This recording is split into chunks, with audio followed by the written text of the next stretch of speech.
702. Share your view. SMS David O'Sullivan now. 31702. My favorite calls always come from a mountaineer called Sean Disney, because he loves to phone me when he's high up on a mountain in the most wild of places, bleak places. And it's normally because he's either summited he's a mountain or he's on his way up. And he gave me a call this morning to say that his team, he runs a company called Adventure Dynamics, and he had a bunch of clients who climbed Cho Oyu. Now, I had to ask him how to pronounce this. It's Cho-Oyu, Cho Oyu, the 6th highest peak in the world. It's one of those mountains that's above 8,000 meters, which means you're in the death zone when you're up there, which just makes it complete madness. But then that's why I love chatting to mountaineers. I love the madness of the mountaineers. I often get mistaken for somebody who wants to climb mountains. I have no desire to climb mountains, but I am fascinated by the people who climb them. And so I had a chat to Sean Disney, and this is, well, in fact, I start by asking where exactly on Cho Oyu he is. And listen up for the story of one of the climbers, Lance Metz, who was climbing without bottled oxygen. It didn't quite work out, but I think it was an incredible effort by Lance Metz nevertheless. This was the chat I recorded with Sean Disney earlier today. Sean, where exactly are you on the mountain?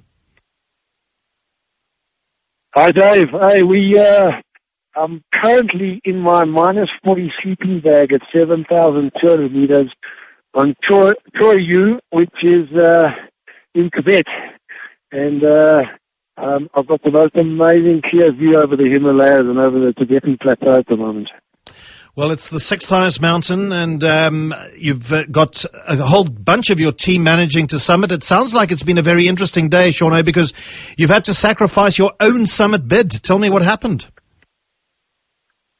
Dave, it's been the most awesome day. I mean, we managed to get the weather spot on thanks to a couple of people, Peter Kalapalatos and Viv Metz, our new weather lady. And we were up at Camp 3, which is at 7,700 meters. And we were going for the summit at midnight last night. And as we stepped out of our tents and things, my head Sherpa, Sonam, came to me and said they had a bit of a problem whereby 2 of our Sherpas, Sharing and Nima, haven't come up from Camp 2 because they're sick and we're short on oxygen. So to cut a long story, long palaver short, we needed 12 bottles of oxygen. We only had 10.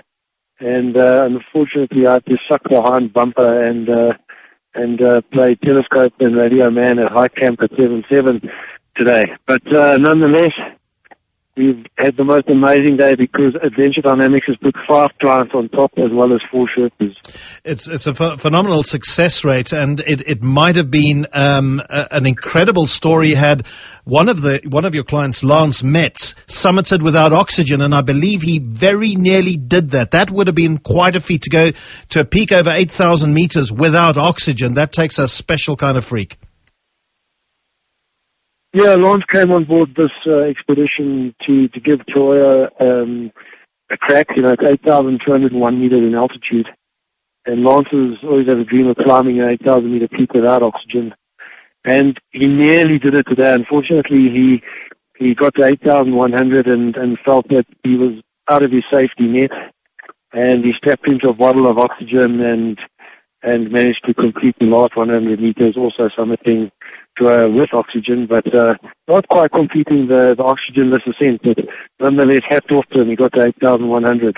I think it's still the most phenomenal thing that Lance has achieved, and I believe he's asthmatic as well, which just makes it all the more incredible what Lance Metz has been able to achieve. He did absolutely fantastically on the trip.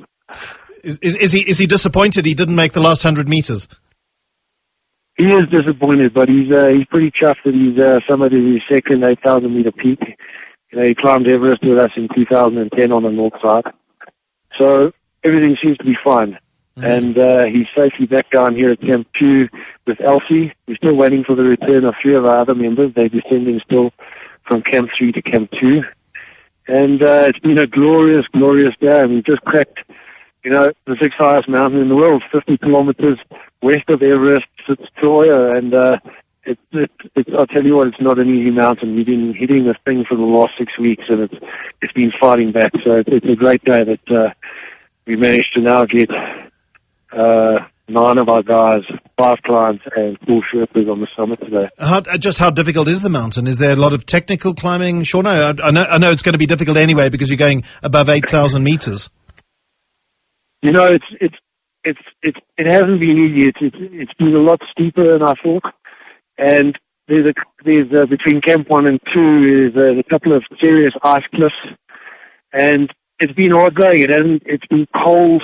The season's been late. It's been quite windy, so we've been fighting this thing since about the 7th of April. So it's taken us a month to get up. It's taken us about 30 days to ascend this peak. Oh, it's been quite a slog there. So you're waiting for the other guys to come down, and particularly cold. When I chatted to you a little earlier, you said you were missing some Nando's, Sean. I'm having a look at an old mashed up tea bag, and I think I'm down to 1 chocolate drop, because tomorrow we're going to descend down to ABC, but it's going to be a rough night here at Camp 2. We're pretty much on rations, so I think it might be a little like a bowl of 2-minute noodles. If I can keep it down without throwing up, it'll be great. Well, I know you guys are sensible climbers. You'll do what's right. Shauna, well done. Another big peak that your clients have summited. I hope you're not too gutted you didn't make it yourself, Sean, but I know there'll be lots of other opportunities, won't there? Yeah, no, this is part of the game. I was a bit like a worried parent at high camp, looking through my telescope and on my radio today. But we've had great success, and in this game, I hope there's lots of opportunity. I'm out 7 times a year, so I'm just glad that my guys made it, and it's been a really, really great success of a day. I wonder how he's enjoying his 2-minute noodles now. That was a conversation I recorded a little earlier with Adventure Dynamics' Sean Disney.